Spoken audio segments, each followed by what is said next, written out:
Le 25 mars 2026 commença comme une journée ordinaire à l'intérieur des épais murs de pierre du palais de Buckingham.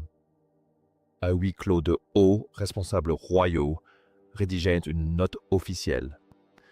Il ne s'agissait ni d'un communiqué de presse, ni d'une grande annonce publique pour le journal télévisé du soir. C'était un document discret et contrôlé dont beaucoup espéraient qu'il ne verrait jamais le jour. Lorsque ce message parvint à Bagshot Park, il confirma une réalité que la monarchie avait longtemps ignorée. Le prince Edward avait remporté une victoire décisive contre l'institution même qui définit l'identité britannique. Il ne s'agissait pas simplement de gagner un différend familial mineur ou de maintenir sa position lors d'une discussion. Il avait contraint la couronne à renoncer officiellement et par écrit pour toujours. Le monde considérait souvent Edward comme le prince discret, voire le moins en vue des Windsor. Il était celui dont personne ne se souciait et que la presse prenait rarement la peine de suivre.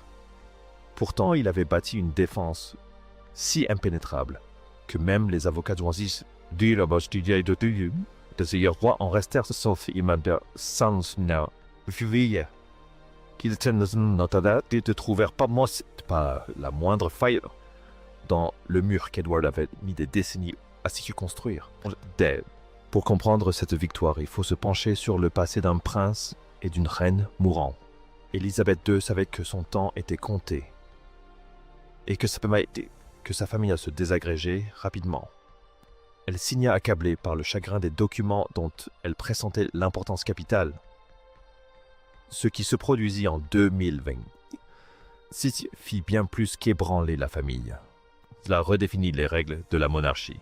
Durant ces dernières années, Élisabeth n'était plus seulement une figure d'apparat sur un balcon du palais. Elle était une mère qui avait vu la réputation de sa famille se dégrader sous les yeux du public. Dès 2021, elle avait perdu la présence des princes Andrew et Harry. L'un de ses fils, cependant, était resté irréprochable et avait accompli sa mission sans scandale majeur. Edward n'a jamais fourni aux tabloïds le moindre titre susceptible de nuire à la maison de Windsor. Lorsqu'Élisabeth a commencé à prendre ses dernières décisions, elle a longuement réfléchi au cas de son plus jeune fils.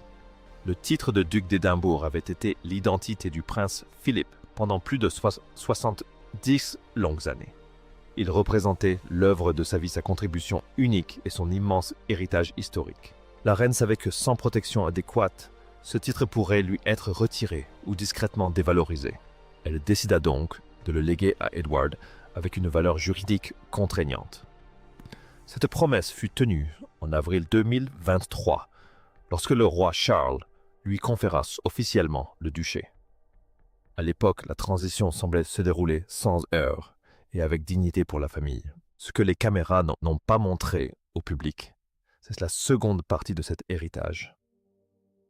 Une partie qui s'est accompagnée de lourdes formalités administratives plutôt que d'une grande cérémonie royale. Liée à ce titre prestigieux se trouvait une propriété qui allait devenir un sujet de discorde majeur, Bagshot Park, la maison que le prince Edward avait fait construire de ses propres mains. Imaginez qu'on vous confie les clés d'un manoir délabré de 120 pièces. Le hic, vous devez financer vous-même et immédiatement chaque réparation et restauration. La plupart des gens auraient refusé un tel fardeau financier. Mais en mars 1998, le prince Edward a examiné la proposition et a tout simplement accepté. Bagshot Park n'est pas qu'une simple demeure. Elle s'étend sur 21 hectares au cœur du grand parc de Windsor. Ce manoir de style néo-gothique Tudor impose le respect. À tous égards, il s'agit de l'une des plus belles propriétés royales d'Angleterre. Pourtant, en 1998, le bâtiment était un véritable désastre architectural. Le manoir abandonné et laissé à l'abandon par le domaine de la couronne depuis de nombreuses années était si peu valorisé qu'on envisageait de le transformer en hôtel. On était prêt à le céder uniquement pour percevoir le moindre loyer. Édouard s'empara de la propriété et fit alors quelque chose qui choqua les conseillers du palais. Il dépensa plus d'1 million de livres sterling de sa fortune personnelle pour lancer la restauration. Il s'agissait de fonds qu'il avait gagnés avant d'assumer pleinement ses fonctions royales auprès de la reine. Le coût total de la restauration atteignit finalement près de 3 millions de livres sterling sur plusieurs années de travaux. Édouard supporta ainsi une charge financière que l'institution n'était pas tenue de prendre en charge. Une fois les travaux terminés, son loyer fut réévalué à 90 000 livres sterling par an. La Cour des comptes confirma qu'il s'agissait de la juste valeur marchande du bien.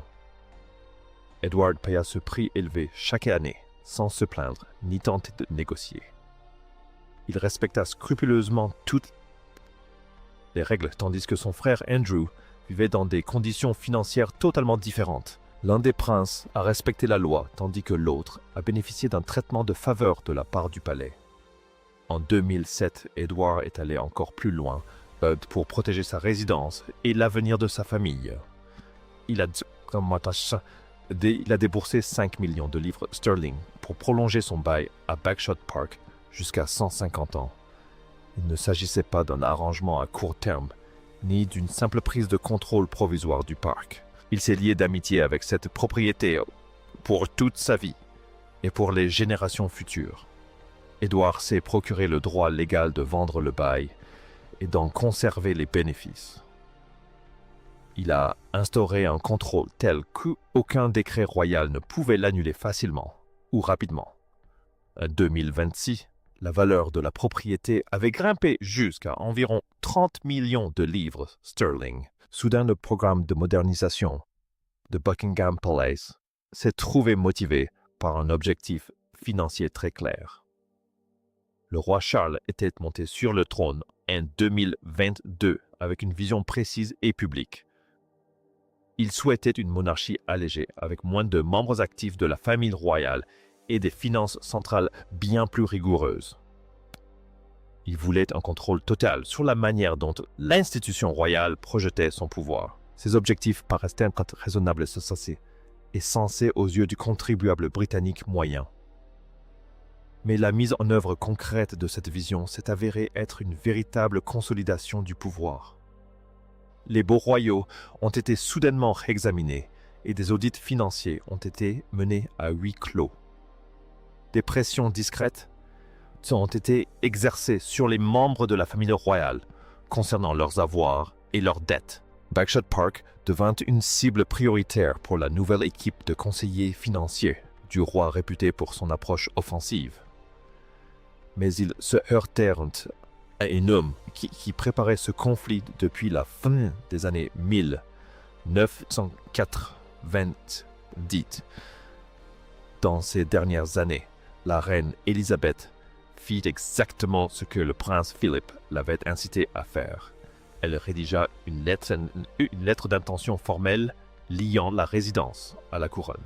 Ce document a été signé en présence du prince Philippe lui-même, alors qu'il agonisait. Imaginez un homme dans ces dernières semaines en protégeant son fils. Philippe savait que l'institution pouvait se montrer d'une cruauté sournoise lorsqu'elle le voulait. Il avait passé 70 ans à observer la monarchie sans prendre à ceux dont elle n'avait plus besoin. Il avait vu comment ce système fonctionnait pour fragiliser le foyer et le soutien d'une personne. Il ne laisserait pas cela se reproduire pour Edward et Sophie après sa mort. Il signa la lettre et Edward conserva précieusement tous les documents financiers et reçus de paiement. Pendant 20 ans, il constitua un dossier dont personne au palais ne soupçonnait l'existence. Mais le véritable conflit n'a pas commencé avec la propriété ni avec l'imposante demeure. Il a débuté par un événement bien plus modeste et personnel pour la duchesse d'Édimbourg. Plus tôt en 2026, un représentant du palais s'est présenté à la résidence d'Édimbourg pour une visite de routine. Celle-ci était présentée comme une inspection du patrimoine national portant sur la collection privée de bijoux de la famille. En réalité, sans fioriture, il s'agissait d'une attaque directe et ciblée. Une personne est arrivée avec un bloc-notes pour interroger Sophie sur un diadème qu'elle portait depuis 25 ans. C'était le diadème Anthem, une pièce créée spécialement pour son mariage en 1999. Il avait été commandé par la reine Elisabeth elle-même à partir d'éléments anciens de la collection Victoria. C'était le cadeau personnel de la reine à la femme que son plus jeune fils épousait cette année-là.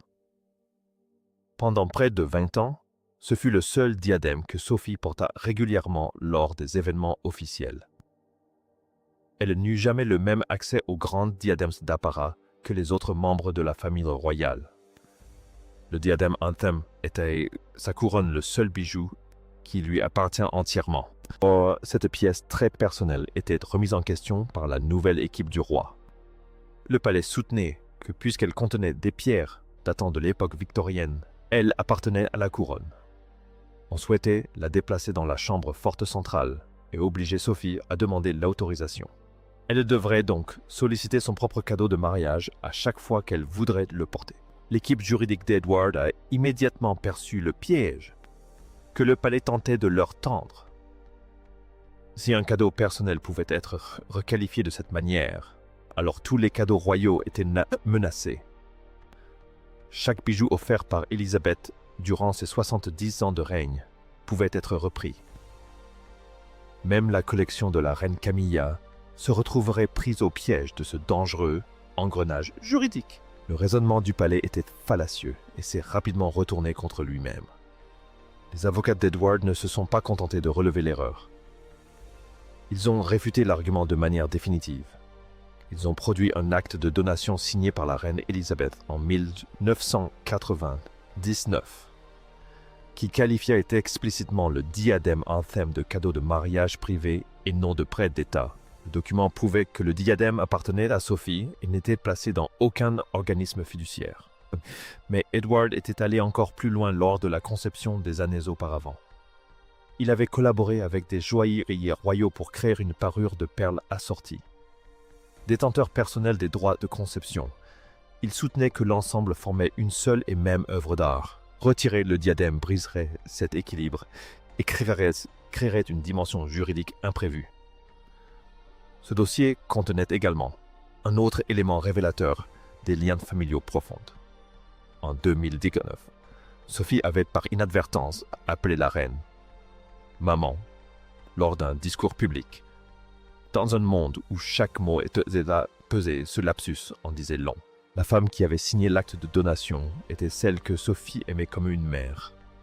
Or, le cabinet d'une autre femme tentait par des manœuvres juridiques de tout lui ravir. Le 25 mars après-midi, les avocats d'Edward lancèrent un avertissement sans équivoque. Si la plainte n'était pas retirée, ils divulgueraient des lettres privées de la défunte reine. Ces lettres exprimaient son souhait que Sophie conserve la pleine propriété de ses bijoux. Selon des sources proches du dossier, ces lettres ne se limitaient qu'en limite pas au diadème. Elles contenaient des sentiments très précis et documentés concernant Camilla et les tensions passées au sein de la famille. La divulgation de ces lettres aurait eu des conséquences explosives pour le roi Charles et son épouse. Le roi avait passé des années à redorer l'image de Camilla pour faire d'elle la reine consort. Obtenir l'acceptation certes réticente du public avait été un processus long et difficile. Les sentiments exprimés par Élisabeth, consignés dans les archives, risquaient de raviver toutes ces tensions en une seule journée. Dès lors, le conflit se déplaça des documents juridiques aux luttes de pouvoir familial. La princesse Anne entra dans un salon privé du palais de Buckingham pour retrouver son frère. Anne et Sophie n'avaient pas toujours été proches durant les premières années de leur mariage. Mais en 2020, le deuil du prince Philippe les a rapprochés. Elles ont alors commencé à se voir quotidiennement pour soutenir la reine durant sa dernière année.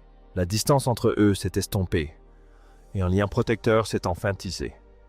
Lorsqu'Anne est entrée dans la salle de réunion, elle n'était pas là pour arbitrer un simple différend. Elle avait examiné chaque document du dossier d'Edward et avait conclu que le roi avait tort. Elle est allée droit au but avec son frère, sans mâcher ses mots. Elle dit à Charles que s'il laissait la situation perdurer, la parole d'un monarque n'aurait plus aucune valeur. Elle le regarda droit dans les yeux et prononça une phrase qui figea l'assistance. Si la signature de leur mère ne valait rien de la sienne, en valait encore moins.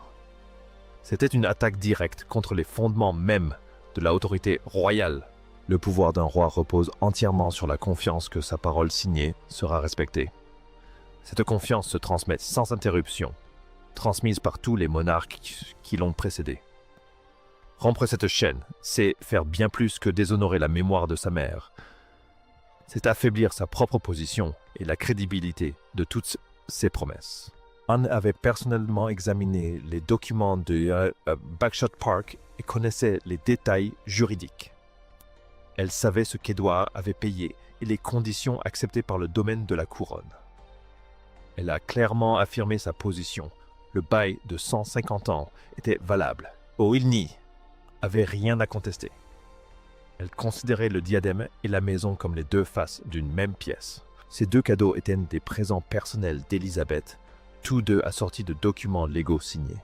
Si le palais parvenait à s'emparer de l'un l'autre, deviendrait une autre possibilité. Et une fois cette possibilité saisie, plus rien de ce que leur mère avait signé ne serait à l'abri.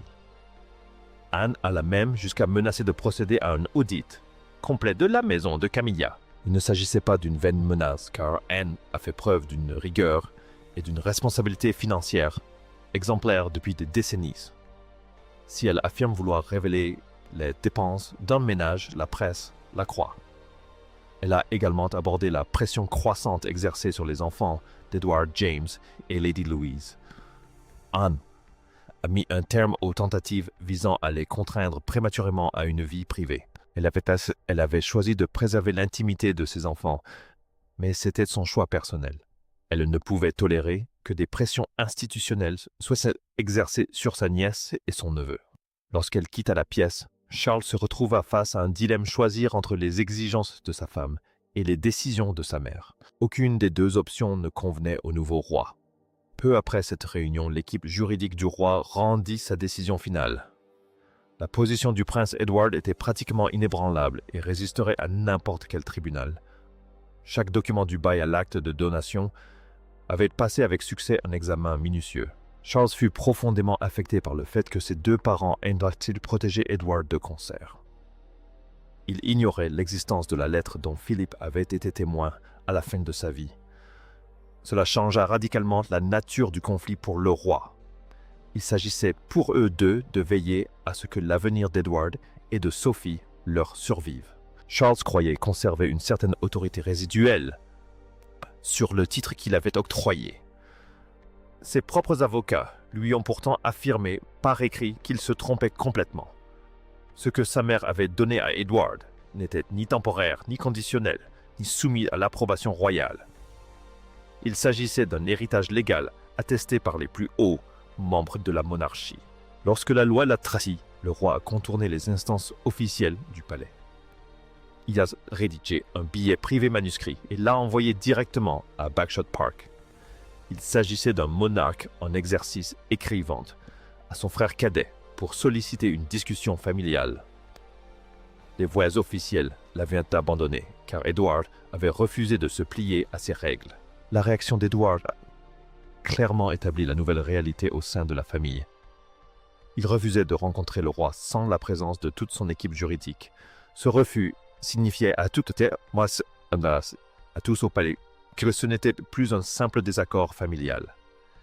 Il ne serait pas apaisé lors d'un dîner, ni étouffé par le silence du palais. Edward n'agissait plus comme le cadet cherchant à maintenir la paix. C'était un homme conscient des risques et qui refusait de se rendre sans protection. Dans une famille comme les Windsor, une telle limite est infranchissable. Pendant ce temps, les membres du personnel commençaient à apporter un soutien discret à Edward. Le ressentiment envers le bureau de la reine commença à se répandre dans les longs couloirs du palais. Là où il y a des camps, les discussions privées finissent par fuiter vers l'extérieur. Le palais qui avait bâti son identité sur un contrôle absolu ne se contrôlait plus lui-même. Un initié décrivit la situation comme un véritable champ de mine pour le roi. Charles était contraint de choisir entre les décisions finales de sa femme et celles de sa mère. Il ne s'agissait pas d'un problème politique, mais d'une fracture profonde et structurelle. De telles fractures au sein de la monarchie ne se manifestent pas bruyamment. Elles se propagent silencieusement et ce n'est insidieusement jusqu'à ce que toute réparation devienne impossible. Ce conflit autour des biens et des bijoux revêtait également une dimension publique brutale. À une époque où les familles britanniques peinaient à faire face à la hausse du coût de la vie, la situation paraissait choquante. L'image d'un roi tentant de récupérer une demeure appartenant à son propre frère était insupportable. Surtout lorsqu'il s'agissait d'un frère qui avait personnellement financé et restauré cette demeure pendant des décennies. La survie de la monarchie dépend de sa capacité à sonder l'opinion publique. En 2026, le public n'était pas disposé à voir un roi dépouiller sa famille. Édouard était le seul prince à avoir réellement subvenu à ses besoins pendant 30 ans. Tard dans la journée du 25 mars, la lettre officielle fut finalement envoyée à Sophie. Il fut précisé que le diadème Anthem resterait sous son contrôle privé exclusif. Parallèlement, l'examen approfondi du parc de Bagshot fut officiellement abandonné. Le palais employa un langage neutre pour décrire le rôle de la maison d'Édimbourg. C'était une manière d'avancer sans avoir à prononcer le mot défaite. Mais à l'intérieur des murs du palais, nul n'ignora ce qui venait de se produire. La couronne avait cédé et la position d'Édouard était officiellement confirmée. Tout ce qu'il possédait restait exactement là où ses parents l'avaient placé des années auparavant. Cette note officielle restera aux archives comme témoignage d'une prétention infructueuse. La relation entre le roi et son frère cadet a été profondément modifiée. Ils continueront d'assister aux mêmes événements et de figurer sur les mêmes photos officielles. Ils afficheront l'unité dont la monarchie a besoin pour survivre dans le monde moderne. Mais au sein de la famille, chacun sait que le recours à des avocats était nécessaire pour assurer leur protection. Au sein de la famille Windsor, désormais réduite, deux centres de pouvoir coexistent. Charles et Camilla continuent de promouvoir leur vision d'une monarchie centralisée et modernisée. Mais en marge de ce centre, une autre formation tout aussi puissante a émergé. La princesse Anne, le prince Edward et Sophie font front commun. Ils bénéficient du soutien discret du prince William et de la princesse de Galles. Sans s'organiser bruyamment, ils protègent l'héritage du passé. Ils refusent que l'histoire soit réécrite par ceux qui n'ont pas connu cette époque. Ce fossé est désormais irrémédiablement tranché et ne risque pas de se combler de sitôt. Pour James et Lady Louise, la leçon de ce combat restera gravée à jamais.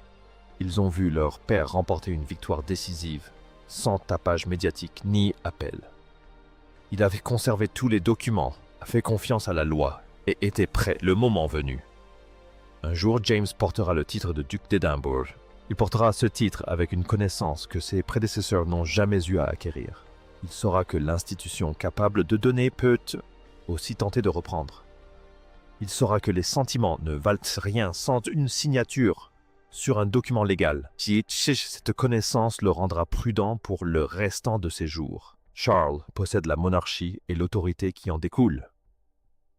Mais il n'a plus la conviction inébranlable de tout contrôler. Sa mère a mis en place des protections et son père en a été témoin jusqu'à son dernier souffle. Son frère cadet a consacré 28 ans à les rendre juridiquement irréfutables. Lorsque la machinerie de l'institution s'est retournée contre lui, elle s'est heurtée à un mur. Un roi a été contraint d'admettre que les décisions finales de sa mère ne lui appartenaient pas. Cela en dit plus long sur les limites du pouvoir royal que tout autre événement de ces dernières décennies. La reine Élisabeth n'est plus, mais ce jour-là, ses décisions ont prévalu. Le prince Philippe n'est plus, mais le document qu'il a signé sur son lit de mort a résisté. Il a tenu bon face aux avocats, aux pressions du palais et au roi lui-même. Dans ce manoir de style néo-gothique Tudor, un homme s'est endormi avec sa demeure et son titre. Le diadème de son épouse était resté à sa place habituelle. La presse n'a jamais pris Édouard suffisamment au sérieux, et l'institution ne l'a jamais craint à sa juste valeur. Il a prouvé que la discrétion était la forme ultime de protection royale. Ce qui se passe entre ces murs compte plus que les discours tenus sur le perron. L'histoire est loin d'être terminée, et le bouleversement du pouvoir ne fait que commencer. La monarchie continue d'évoluer, mais le poids du passé reste palpable. Édouard a démontré que la loi prime sur les caprices d'un roi modernisateur. Le prince discret s'est révélé le plus redoutable défenseur de l'intégrité de la couronne. Les leçons du 25 mars résonneront au palais pour des générations. La note conservée aux archives témoigne du respect d'un fils envers ses parents. Il nous rappelle aussi que même un roi se doit de respecter un contrat signé. L'équilibre des pouvoirs a basculé et la famille ne sera plus jamais la même. C'est le discret qui finalement a tenu bon et a triomphé. Le public verra les sourires et les carrosses, mais la vérité se trouve dans les archives. Un héritage a été préservé, une demeure sauvée et un diadème tissé est resté entre les mains de sa propriétaire. Le cadet est désormais le membre le plus en sécurité de la famille royale. Il a conquis cette victoire grâce à sa patience, à la rigueur de ses documents et à un profond sens du devoir. Alors que le soleil se couche sur le Grand Park de Windsor Bagshot Park, demeure une sorte de forteresse. Il symbolise la promesse tenue entre une mère et son fils. L'institution peut tenter de changer, mais elle ne peut effacer ce qui a été signé. L'histoire du prince Edward est un exemple parfait de la manière de survivre au sein de la machine royale. L'avenir de la maison de Windsor se réécrit sous nos yeux. Le conflit de 2026 a révélé que la famille est toujours en quête d'identité. Mais pour l'heure, le prince discret a le dernier mot. Sa victoire est une victoire pour la mémoire d'Élisabeth et de Philippe. La couronne peut projeter une autorité absolue, mais elle reste soumise à la loi. Le dossier irréfutable d'Édouard a prouvé que nul n'est au-dessus d'une lettre d'intention signée de témoins. Le Benjamin de Windsor a enfin trouvé sa place comme pilier de la monarchie. Il a agi à sa manière par des signatures et le silence, et il a gagné.